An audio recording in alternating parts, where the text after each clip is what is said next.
Okay, we're going to start up and break in another piston. It's a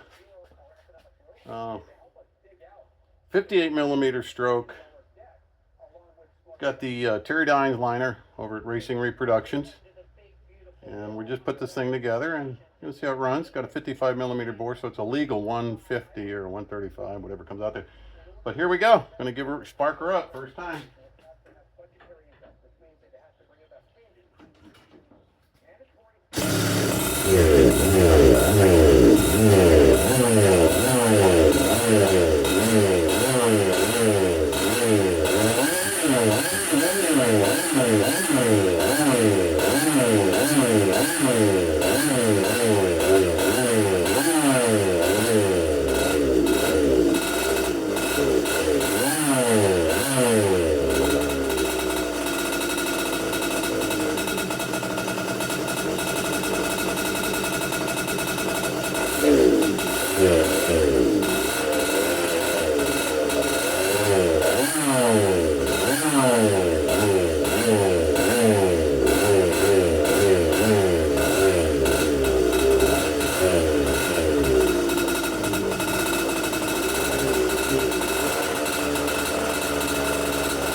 about it, ladies and gentlemen. We're going to call it one a day. Yes, sir.